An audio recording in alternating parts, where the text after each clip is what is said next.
हाँ, hello everyone, स्वागत है आप सभी का हमारी साइंस क्लासेस में। आज हम लोग कुछ क्वेश्चन सेशन करने वाले हैं।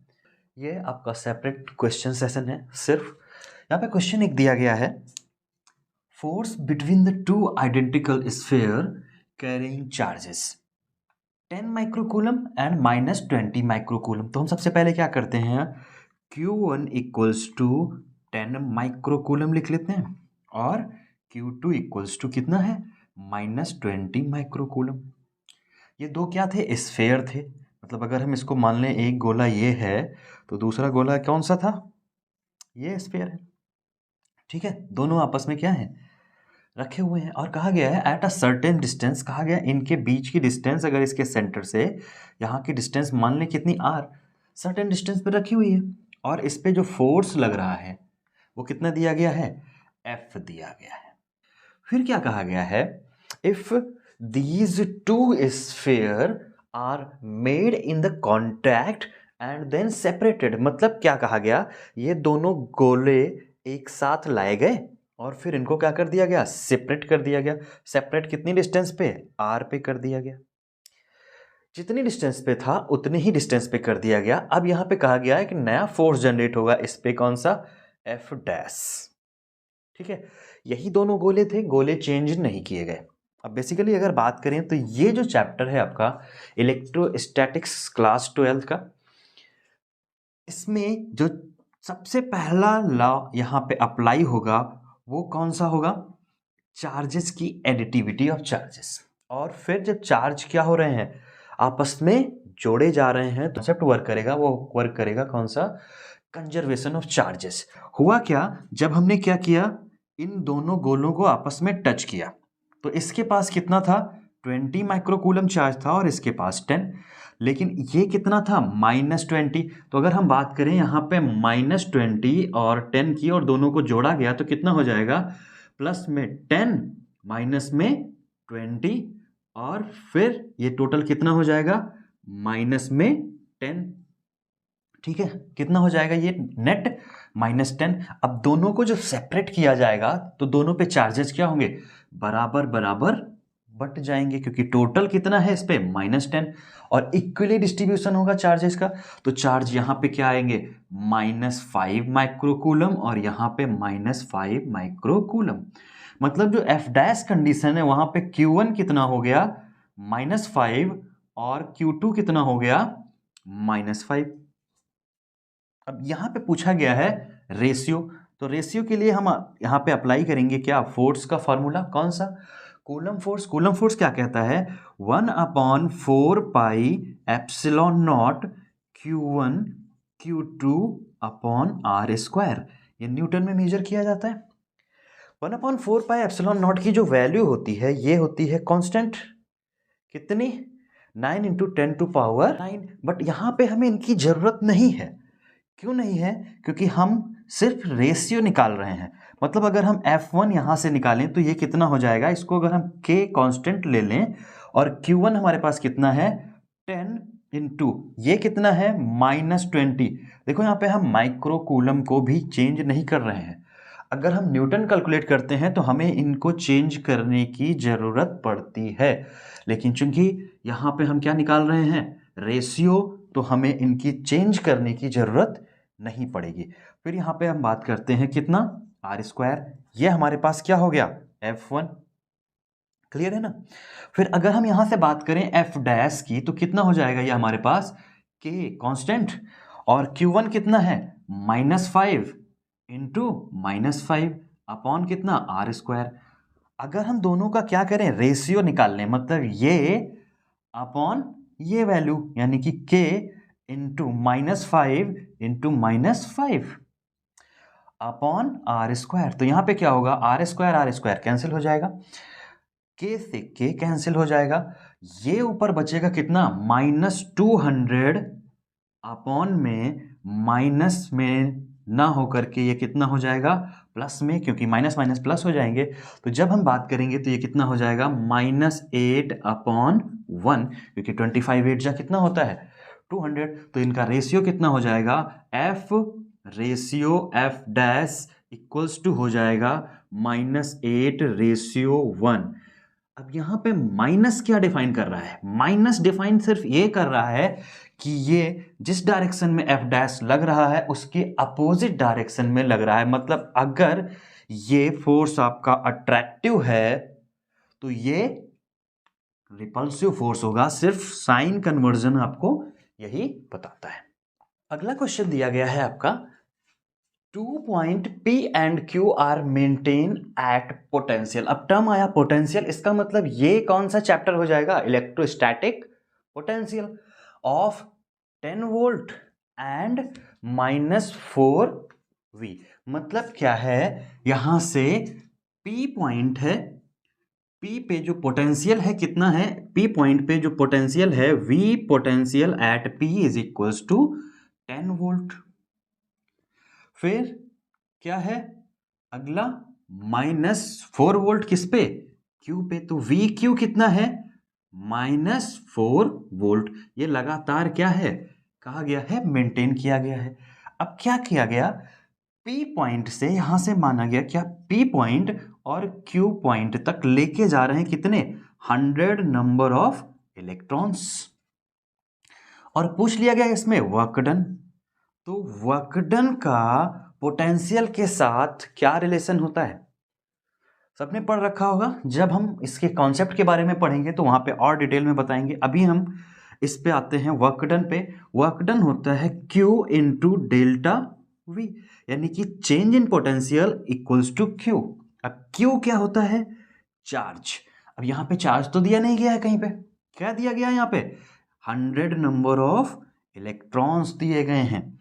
तो 100 नंबर ऑफ इलेक्ट्रॉन से हम Q निकाल लेंगे। Q कैसे निकालेंगे? Q इक्वल्स टू फार्मूला होता है Ne, N into E। Clear? तो ये क्या हो जाएगा? N नंबर हमारे पास कितने हैं? नंबर ऑफ इलेक्ट्रॉन्स 100 और इंटू इलेक्ट्रॉन पे चार्ज कितना होता है? 1.6 इंटू 10 टू पावर -19 कूलम। तो ये जब मल्टीप्लाई हो जाएगा तो ये क्या हो जाएगा? 2 जीरो इसको क्या कर देंगे? बैलेंस कर देंगे। तो यहाँ पे वैल्यू कितनी हो जाएगी? -19 है और 2 जीरो खत्म हो जाएंगे तो ये 1.6 इंटू 10 टू पावर -17 कूलम। ये हमारे पास एक क्या हो गया? चार्ज। अब चार्ज हमें पता लग गया तो हम निकालेंगे क्या? Delta V। इसको निकालने के लिए हम क्या करेंगे? सीधे वैल्यू लिखेंगे कितनी। अब कहां से घुमाया जा रहा है इसको? P से Q पे। P से लेके गए कहां पे? Q के। तो यानी कि VQ इसको लिखेंगे हम। अगर डेल्टा V की बात करें तो डेल्टा V कितना हो जाएगा? VQ minus VP। मतलब ये वैल्यू हमारे पास कितनी है? -4 माइनस VP कितनी थी? 10 वोल्ट। तो ये हो जाएगा 10। मतलब ये कितना हो जाएगा? -14 वोल्ट। अब चूंकि यहाँ पे इलेक्ट्रॉन था तो इलेक्ट्रॉन का चार्ज भी हम कितना लिखेंगे? नेगेटिव साइन के साथ, क्योंकि ये कितना हो जाएगा? माइनस। अब वर्क डन निकाल लेते हैं। तो वर्क डन कितना हो जाएगा? Q है हमारे पास कितना? माइनस में 1.6 into 10 to power -17 into 14। Minus और माइनस क्या हो जाएंगे? प्लस हो जाएंगे। इसकी कोई जरूरत नहीं है। अब बचा है कितना? 16 और 14। तो 16 की टेबल अगर हम याद कर पाए तो 16 4 जा 64। रिमेनिंग कितना बचा हमारे पास? 6। 16 1 जा 16 एंड 6 22।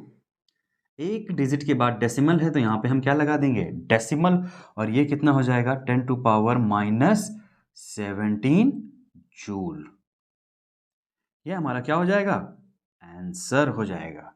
अगला प्रश्न जो है आपका दिया गया है, the distance between the two charges increase by 25%, the percent change in force. अब देखो यहाँ पे चार्ज और फोर्स यानी कि कूलम फोर्स का यहाँ पे फॉर्मूला लगेगा। क्या हो जाता है? F equals to K Q1 Q2 upon R square. अब यहाँ पे ध्यान से देखना, हम यहाँ पे फॉर्मूला पूरा का पूरा ना लगा के हम यहाँ पे क्या करेंगे? फॉर्मूले में इसका जनरलाइजेशन करके सॉल्व करेंगे। क्यों? क्योंकि इन्होंने मेंशन किया है दो चार्जेस के बीच में डिस्टेंस को चेंज कर रहे हैं। डिस्टेंस सिर्फ चेंज हो रही है, इसका मतलब क्या है? बाकी सारी वैल्यू कैसी रहेंगी? कांस्टेंट। तो जब हम बात करेंगे फोर्स की तो फोर्स क्या हो जाएगा? 1 अपॉन R स्क्वायर के इनवर्स रिलेशन में हो जाएगा। और जब इनवर्स रिलेशन हो जाता है तो क्या हो जाएगा, F1 upon F2 equals to R2 square upon R1 square. ठीक है, ये तो हो गया जनरलाइज पैटर्न। अब बात करते हैं जो हम डेटा कैलकुलेट करने वाले हैं। जैसे अगर हम बात करें R1 अगर हम लेट कर लें कितना है R और F1 कितना है F, तो F2 हमसे क्या है पूछा गया है और R2 हमें क्या दिया गया है R प्लस कितना 25% बढ़ाया गया किसका, ओरिजिनल R का, यानी कि R तो रहेगा ही रहेगा प्लस में R इंटू 25/100।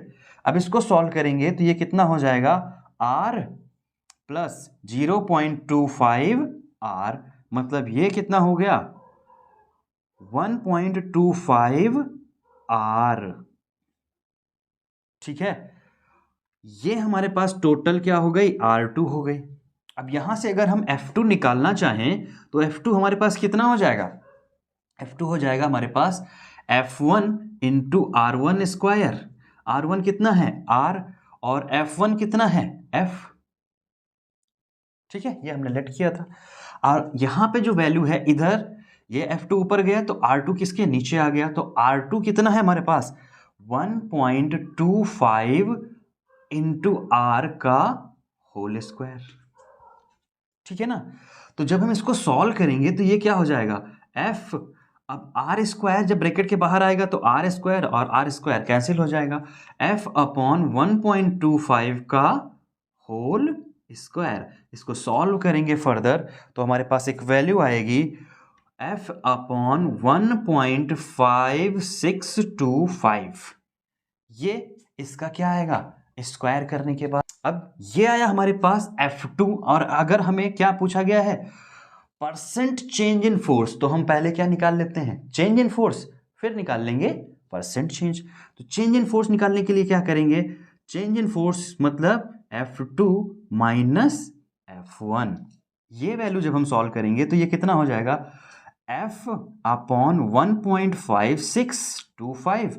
F1 F था, F को अगर हम क्या करेंगे इससे मल्टीप्लाई करेंगे तो F minus 1.5625 F upon 1.5625। F अगर हम कॉमन ले लें तो क्या हो जाएगा 1 माइनस 1.5625 अपॉन कितना 1.5625। अब इसको सॉल्व करेंगे तो ये हमारे पास वैल्यू हो जाएगी कितनी 0.5625 माइनस में F अपॉन में 1.5625। ठीक है ना, अगर इसको हम सॉल्व करेंगे डेसिमल प्लेस को शिफ्ट करने के बाद ये पूरी की पूरी वैल्यू कितनी हो जाएगी 0.36F। ये हमारे पास क्या हो जाएगा चेंज इन फोर्स, वो भी किसमें माइनस में। इसका मतलब क्या, माइनस साइन यहां पे सिर्फ रिप्रेजेंट कर रहा है कि फोर्स डिक्रीज कर रहा है। अब परसेंटेज डिक्रीज कितना हो रहा है उसके लिए हम क्या करेंगे, परसेंट फोर्स में जो डिक्रीज है वो कितना है, तो F delta F upon F into 100। तो जब हम बात करेंगे चेंज इन कितना आया 0.36 अपॉन ये कितना हो जाएगा फोर्स F और ये F कैंसिल हो जाएगा इंटू 100, मतलब ये हो जाएगा आंसर आपका 36%। इनसे रिलेटेड या क्वेश्चन से फिजिक्स केमिस्ट्री या बायोलॉजी से रिलेटेड किसी भी सब्जेक्ट में आपको अगर कोई डाउट होता है तो आप बेझिझक क्वेश्चंस पूछ सकते हैं, आपको उनके सॉल्यूशंस प्रोवाइड करा दिए जाएंगे। जो टेक्स्ट मैसेज में प्रोवाइड हो सकते हैं वो टेक्स्ट के फॉर्म में, अदर्स अगर डिटेल रिक्वायर्ड होगी तो आपको वीडियो के फॉर्म में वो आंसर्स प्रोवाइड करा दिए जाएंगे। नीचे हमारी इंस्टाग्राम आईडी का लिंक प्रोवाइड किया गया है, आप वहाँ से डायरेक्ट हमें मैसेज कर सकते हैं। अभी के लिए इतना ही, बाकी हमारी ऑर्गेनिक केमिस्ट्री की सीरीज़ कंटिन्यू रहेगी। मिलते हैं नेक्स्ट वीडियो के साथ, तब तक के लिए धन्यवाद। जय हिंद।